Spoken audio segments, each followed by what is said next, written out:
सदर जमहूरिया द्रौपदी मुर्मू आज एक तकरीब में अपने बॉडी गार्डों को सिल्वर ट्रम्पेट और ट्रम्पेट बैनर से करेंगी सरफराज। राष्ट्रपति भवन में सदर जमहूरिया के बॉडी गार्डों के लिए तकरीब का इनेकाद। सिल्वर ट्रम्पेट और ट्रम्पेट बैनर की तकरीब तवज्जो का है मरकज। मुल्क आज मना रहा है 76वां इन्फेंट्री दिवस। वजीर दिफा राजनाथ सिंह जम्मू कश्मीर के बडगाम में एक तकरीब में होंगे शरीक। श्रीनगर में भारतीय फिजाइया की जश्न ज़ेरी तकरीबात में भी करेंगे शिरकत। कंट्रोल लाइन पर सिक्योरिटी की सूरत हाल का लेंगे जायजा। नेशनल वार मेमोरियल पर CDS जनरल अनिल चौहान ने शहीदों को पेश किया सलाम। दाखिली उमूर और कॉरपोरेशन के मरकजी वजीर अमित शाह हरियाणा के फरीदाबाद में जन उत्थान रैली से करेंगे खिताब। सूरजकुंड में 2 रोज़ा चिंतन शिविर की भी करेंगे सदारत। कैंप में मुनक़िद 6 इजलास में मुख्तलिफ मौज़ूआत पर होगी बातचीत। हिमाचल प्रदेश असेंबली इंतखाबात के लिए पर्चा नामजदगी की आज होगी जांच। उम्मीदवार शनिचर तक नाम ले सकते हैं वापस। रियासत में 12 नवंबर को डाले जाएंगे वोट।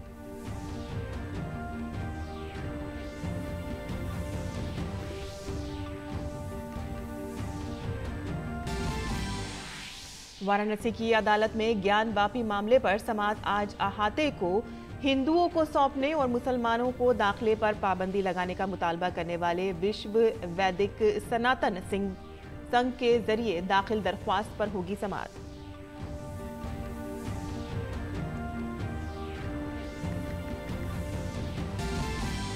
जनूबी ईरान में शिया ज़ियारत गाह पर दहशतगर्दाना हमला, 15 की मौत, 40 जख्मी। ISIS दहशतगर्दाना ग्रुप ने हमले की ली जिम्मेदारी।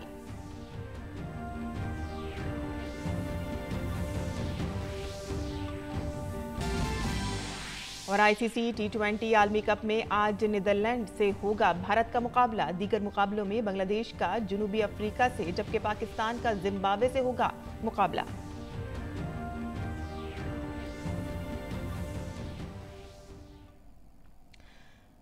आदाब नाज़रीन, खबरनामे में आपका इस्तकबाल है। मैं हूं साइमा खान। अब खबरें तफसील से। सदर जमहूरिया द्रौपदी मुर्मू आज राष्ट्रपति भवन के अहाते में एक तकरीब में सदर जमहूरिया के बॉडी गार्ड को चांदी का ट्रम्पेट और ट्रम्पेट बैनर पेश करेंगी। चांदी का ट्रम्पेट और ट्रम्पेट बैनर अता करने वाली तकरीब की हर सदर जमहूरिया के दौर में खास अहमियत होती है, और आइए इस पर एक नज़र डालते हैं।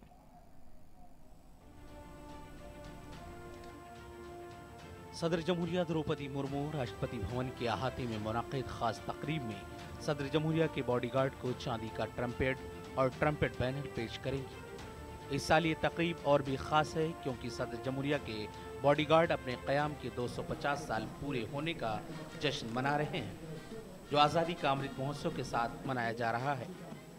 ये तकरीब हर सदर जमहूरिया के दौर में एक बार मुनक़िद की जाती है।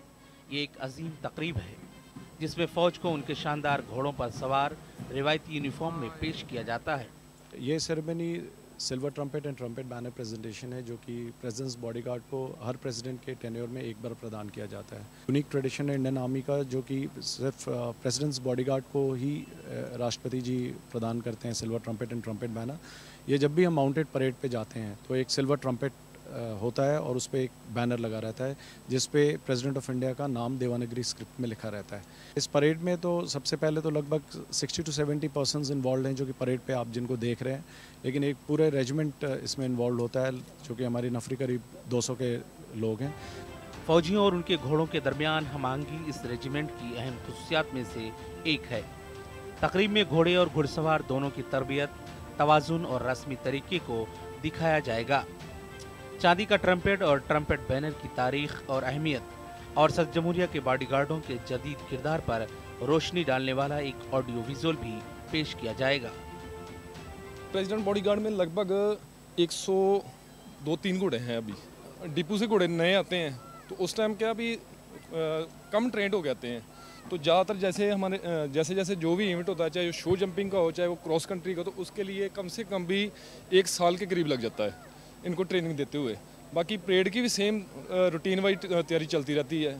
एक तो हम वेटरन्स परेड कर रहे हैं जिसमें काफ़ी बुज़ुर्ग लोग और वेटरन्स हैं जो कि 80 साल से भी ज़्यादा हैं, जिन्होंने न केवल पीबीजी के इतिहास में बट इंडिया के इतिहास में एशियन गेम्स में मेडलिस्ट्स हैं। इसके अलावा highest jump Limca book of world records में किसी हॉर्स का फरियाद का सज्जन साहब हैं, तो ये लोग सारे वेटरन्स परेड के पार्ट होंगे।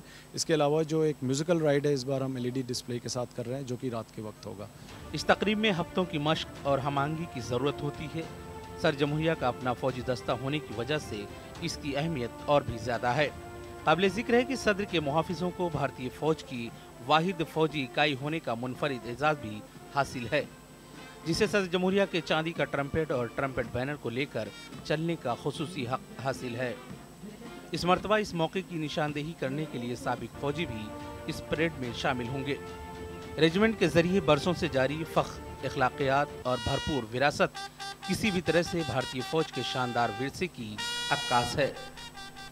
Bureau report, DD news Urdu खबरें। और वज़ीर दिफा राजनाथ सिंह और army chief general Manoj Pande आज जम्मू कश्मीर के बडगाम में इन्फेंट्री डे की 76वीं सालगिरह के मौके पर एक तकरीब में शिरकत करेंगे। इस तारीखी दिन की अक्कासी के लिए 1947 के कुछ अहम मनाजिर फिर से दिखाए जाएंगे। इसके साथ साथ वज़ीर दिफा श्रीनगर में भारतीय फ़िज़ाइया की गोल्डन जुबली तकरीबात में भी शिरकत करेंगे। दूसरी तरफ वज़ीर दिफा कल लद्दाख का दौरा करेंगे और वो लेह ज़िले के श्योक गांव से 75 प्रोजेक्ट कौम के नाम वफ़ करेंगे, जिनमें से अक्सर जम्मू कश्मीर और लद्दाख के मरकज़ के ज़ेर इंतज़ाम इलाकों से मुताल्लिक़ हैं। वो मशरक़ी लद्दाख में लाइन ऑफ एक्चुअल कंट्रोल के साथ मौजूदा सूरत हाल का भी जायज़ा लेंगे। और 76वें इन्फेंट्री डे के मौके पर नेशनल वार मेमोरियल पर सीडीएस जनरल अनिल चौहान ने शहीदों को सलाम किया।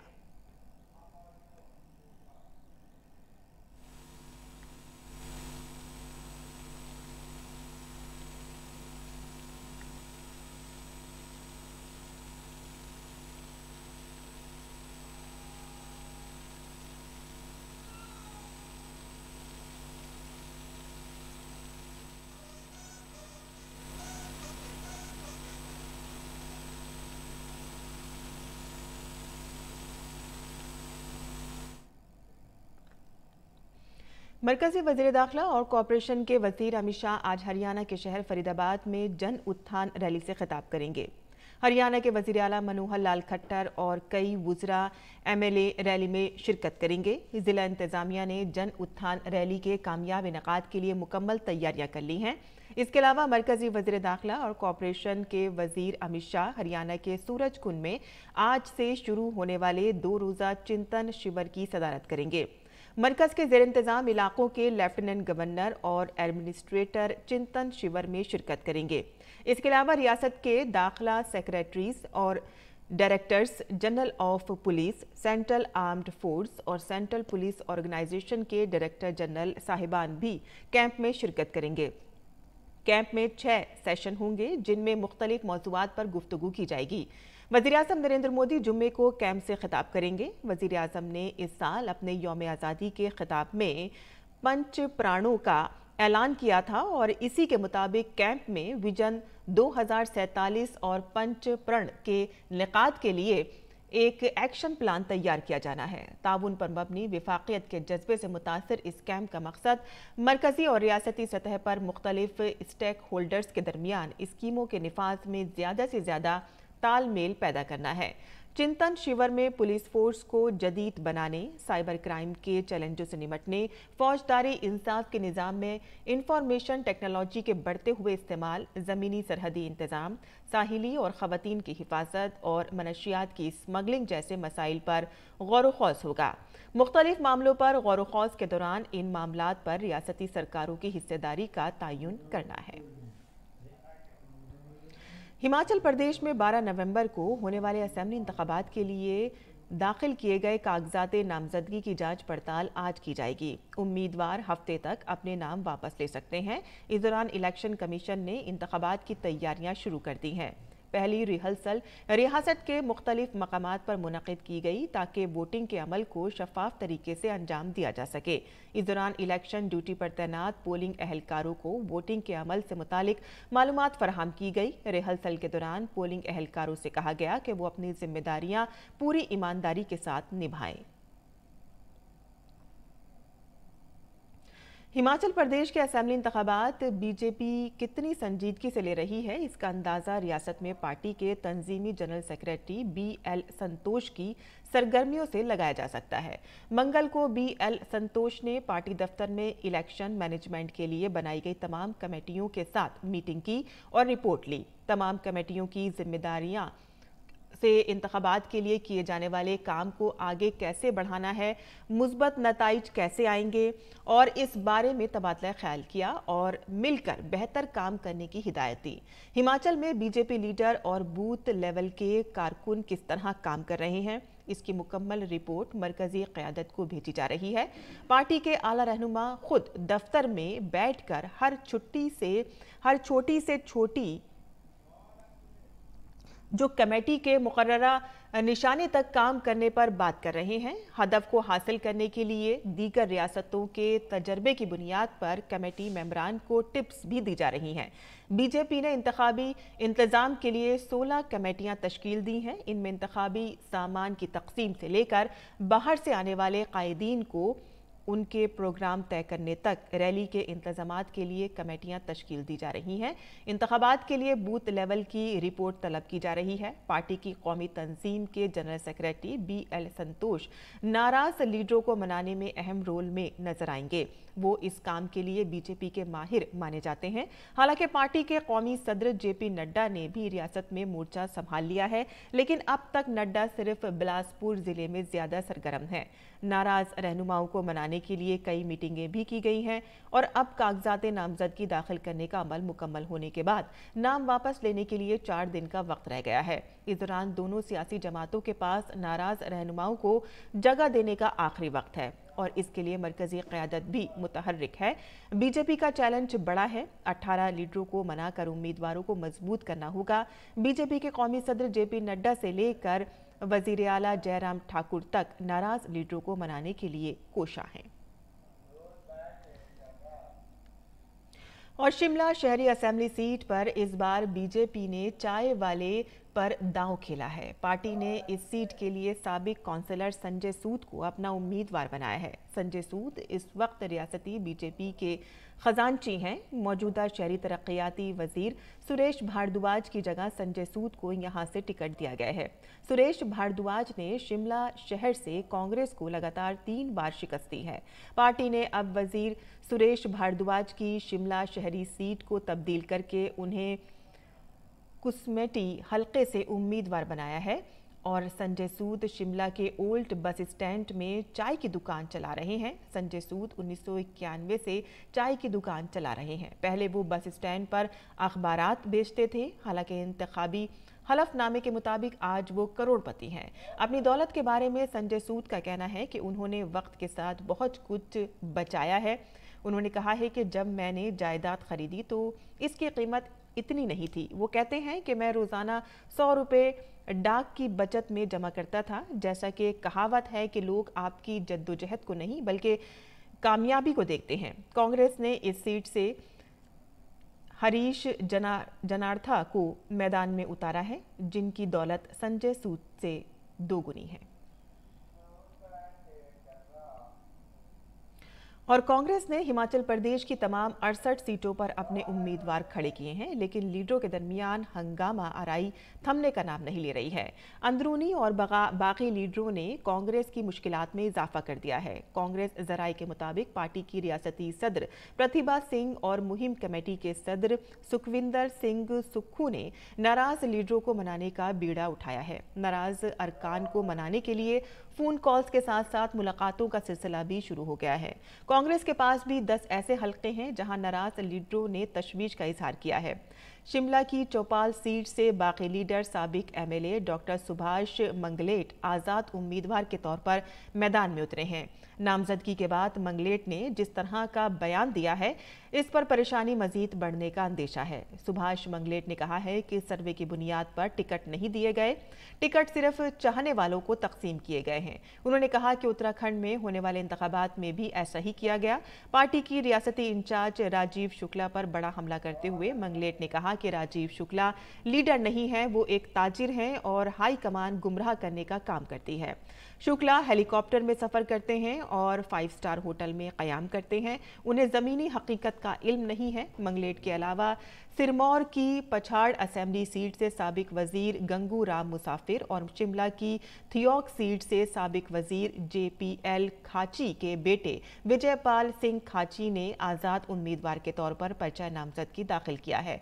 इसके अलावा शिमला अर्बन, रामपुर, झंटोता, गगरेट समेत दीगर कई सीटों पर पार्टी में बगावत और अंदरूनी लड़ाई का इम्कान है और कई जगहों पर पार्टी लीडर बिलवास्ता हमला कर रहे हैं। बूथ कांग्रेस के रियासती सदर निगम भंडारी और वर्किंग सदर यदोपति ठाकुर भी टिकट न मिलने की वजह से नाराज हैं और सिरका घाट और कुन्नूर सीट पर दोनों का असर हो सकता है। और आगे बढ़ते हैं, जहां ज्ञान वापी मामले में वाराणसी की जिला अदालत में आज फिर समाअत होगी। अहाते को हिंदुओं को सौंपने और मुसलमानों के दाखिले पर पाबंदी लगाने का मुतालबा करने वाले विश्व वैदिक सनातन संघ के जरिए दाखिल मुकदमे पर समाअत होगी। इससे कबल हुई समाअत में अदालत ने ज्ञान वापी मामले में फरीक बनने के लिए दी गई सभी दरख्वास्तों को मुस्तरद कर दिया था। इसके अलावा ज्ञान वापी अहाते में बंद तहखाने के सर्वे की दरख्वास्त पर हिंदू फरीक के मुतालबे पर अदालत ने समाअत की थी और इस मामले में मुस्लिम फरीक ने एतराज दाखिल करने के लिए वक्त मांगा था। समाअत 2 अहम मौज़ूआत पर मरकूज थी। अदालत ने मुस्लिम फरीक के इल्तवा की तजवीज़ को नामंजूर कर दिया था। और मुंबई के गिरगांव गोदाम में देर रात आग लग गई। आग की इत्तला मिलते ही फायर ब्रिगेड महकमा मौके पर पहुंच गया और इसके बाद आग बुझाने वाली 5 गाड़ियां जाए हादसे पर पहुंची और आग पर काबू पाया। हादसे में किसी भी तरह का कोई जानी या माली नुकसान नहीं हुआ है, ताहम अभी तक आग लगने की वजह सामने नहीं आई है। दिल्ली की फिजा में दिवाली के 2 दिन बाद भी कोई बेहतरी देखने को नहीं मिली है। शहर का एयर क्वालिटी इंडेक्स अभी भी 250 के पार बरकरार है। दिल्ली और नोएडा के कई इलाकों का AQI 300 से ज़्यादा दर्ज किया गया है, जो कि बहुत ख़राब ज़ुमरे में आता है। फ़िज़ाई मेयार की एजेंसियों का मानना है कि दिवाली के बाद फ़िज़ा बहुत ज़्यादा ख़राब हो सकती है।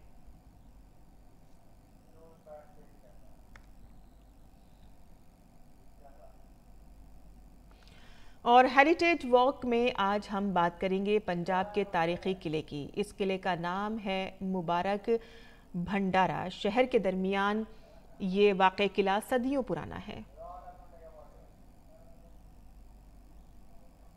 पंजाब के भटिंडा शहर में मौजूद किला मुबारक को मुल्क का सबसे पुराना किला माना जाता है, जो सैकड़ों साल बाद आज भी शान से खड़ा है। इस किले को राजा डाब ने बनवाया था। किला मुबारक एक नाव की शक्ल का किला है, जो रेत के बीच खड़े एक जहाज की तरह दिखाई देता है। इस किले में कुषाण अहद की ईंटें भी पाई गई हैं।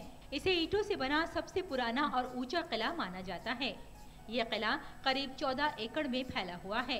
किला मुबारक इस बात के लिए बेहद मशहूर है कि साल 1239 में हुक्मरा खातून रजिया सुल्तान को उनके ही गवर्नर अल्तूनिया ने इसी किले में बंदी बनाया था। इसी वजह से इस किले को रजिया सुल्तान किला भी कहा जाता है। इसके अलावा इसको भटिंडा किला, गोविंद घर, बकराम घर नामों से भी जाना जाता है। किले के अंदर एक गुरुद्वारा भी है, जिसे पटियाला के महाराजा करम सिंह ने बनवाया था। सिखों के गुरु नानक देव और गुरु तेग बहादुर भी इस किले में आ चुके हैं।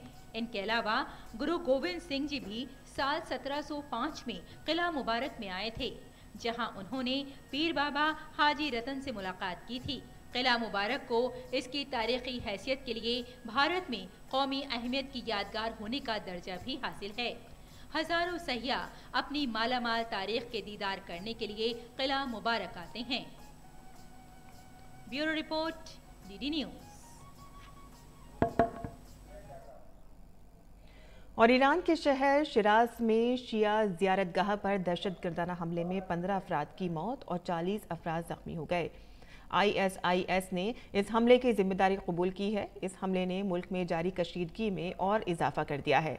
सदर इब्राहिम रहीसी ने हमले की शदीद मजम्मत करते हुए कहा है कि कसूरवारों को बख्शा नहीं जाएगा। वहीं दूसरी जानिब वजीर दाखिला अहमद वाहिदी ने मुल्क के वसी पैमाने पर होने वाले मुजाहिरों को इस तरह के दहशतगर्दाना हमलों का जिम्मेदार करार दिया है। काबिल जिक्र है कि ईरान में महसा आमिनी की हिरासत में मौत के बाद मुल्क भर में कई हफ्तों से एहतजाजी मुजाहिरे जारी हैं। इटली की नौ मुंतखब वजीर आज़म जॉर्जिया मेलोनी ने कल पार्लियामेंट में कहा कि रूस और यूक्रेन के दरमियान अमन मुआहदे के लिए आगे बढ़ने का वाहिद रास्ता यूक्रेन की लड़ाई में मदद करना है। उन्होंने कहा कि यूक्रेन को फौजी तौर से काबिल बनाकर यूक्रेन की हिमायत करके अमन कायम किया जा सकता है। वाज़ेह रहे कि मेलोनी ने बार बार कीव की हिमायत का वादा किया है।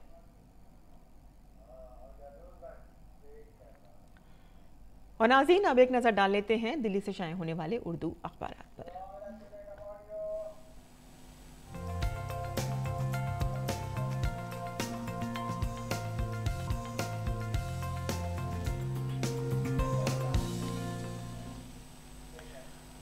दिल्ली से शाये होने वाले उर्दू के अखबारात पर नज़र डालें। सबसे पहले बात करते हैं रोज़नामा इनकलाब में शाये होने वाली सुर्खियों की, जिसमें आपको बता दें कि मलिक अर्जुन खड़गे ने कांग्रेस की कमान संभाल ली है। ये खबर इसमें सुर्खी पे है। और नौ मुंतखब सदर ने अपना ओहदा संभालते हुए गांधी ख़ानदान का शुक्रिया अदा किया। इसके अलावा जो खबर इसमें शाये हुई है, जैसे कि दिवाली का त्यौहार अब ख़त्म हो गया है और छठ का त्यौहार अब आने वाला है, इसी हवाले से इसमें एक तस्वीर शाये हुई है जहां स्टेशनों पर, रेलवे स्टेशनों पर भारी भीड़ देखी जा रही है और छठ त्यौहार को मनाने के लिए लोग अपने घरों की तरफ जा रहे हैं। छठ पूजा के मौके पर अपने आबाई वतन जाने वालों की भीड़ वाज़ेह तौर पर देखी जा रही है। दिवाली के बाद छठ पूजा बिहार का अहम त्यौहार माना जाता है।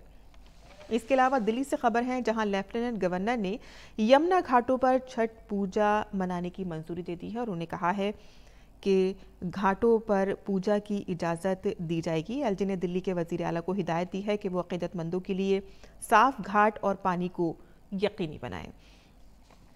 इसके अलावा जो खबर इसमें शाये हुई है वो वज़ीर दिफा राजनाथ सिंह से मुताल्लिक है, जहां रूस यूक्रेन मसले को मुज़ाकरात के ज़रिए हल करने पर जोर उन्होंने दिया है। राजनाथ सिंह की रूसी वज़ीर ख़ारजा से फ़ोन पर गुफ्तगू। एक अहम खबर यहाँ पर शाया हुई है जहाँ पर शैम्पू से कैंसर का ख़तरा बढ़ता जा रहा है और यहाँ पर जो दो शैम्पू हैं ट्रेसमी और डव, इन शैम्पूज़ को वापस कर दिया गया है। दुनिया की मारूफ MG कंपनी ने डव और ट्रेसमी समेत अपने कई शैम्पू जो हैं वो वापस ले लिए हैं। कंपनी ने इंकशाफ किया है कि इस शैम्पू में कैंसर वाला केमिकल यानी कि बेंजीन मौजूद है। और इसके अलावा जो खबर इसमें शाया हुई है वो आलमी सफ़े से हमने ली है। बरतानिया के वज़ीर आज़म ऋषि सुनाक की काबीना की तश्कील शुरू कर दी है। सुनाक ने साबिक वज़ीर आज़म ट्रस्ट के हुकूमत के तकरीबन 1 दर्जन अरकान को हटा दिया है और कई सीनियर शख्सियात को उन्होंने बरकरार रखा है, जिनमें सेक्रेटरी ख़ारजा भी शामिल हैं।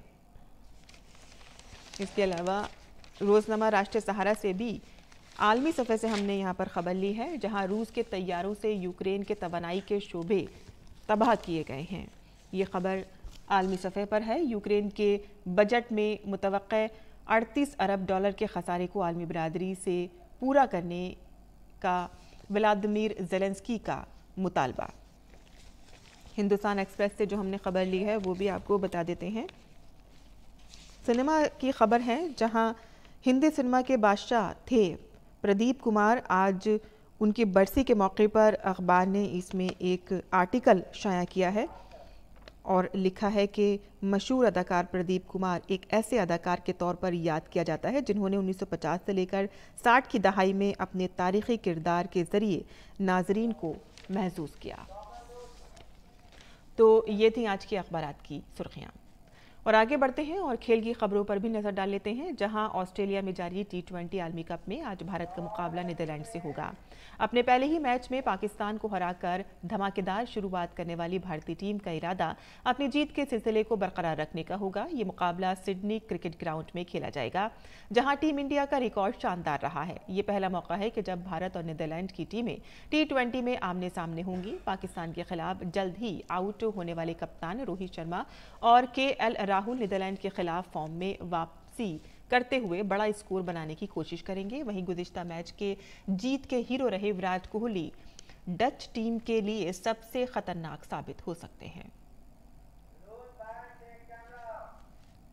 वहीं भारत के खिलाफ शिकस्त के बाद अब पाकिस्तान का मुकाबला आज जिम्बाब्वे से होगा। इस मैच में दोनों ही टीमें शाम 4:30 बजे पर्थ स्टेडियम में आमने सामने होंगी। ऐसे में पाकिस्तानी टीम इस मैच में जिम्बाब्वे को टीम को हल्के में नहीं लेगी। दरअसल जिम्बाब्वे की टीम ने इस टूर्नामेंट के इब्तदाई मैचों में शानदार कारकर्दगी का मुजाहरा किया था। पर्थ की पिच तेज गेंदबाजों के लिए काफी मददगार साबित होगी। और T20 वर्ल्ड कप के सुपर 12 मैच में आज जनूबी अफ्रीका और बांग्लादेश के दरमियान हाई वोल्टेज मैच खेला जाना है। जनूबी अफ्रीका को जिम्बाब्वे के खिलाफ मैच में 1 पॉइंट पर मुतमईन होना पड़ा, जो बारिश के बाइस मनसूख हो गया था। अब बांग्लादेश के खिलाफ बड़ी जीत के लिए उन्हें पूरी तैयारी के साथ आना होगा। दूसरी जानिब बांग्लादेश ने आखिरी मैच बहुत मुश्किल से जीता है। दोनों ही टीमों के दरमियान ये दिलचस्प मैच सिडनी क्रिकेट ग्राउंड में खेला जाएगा।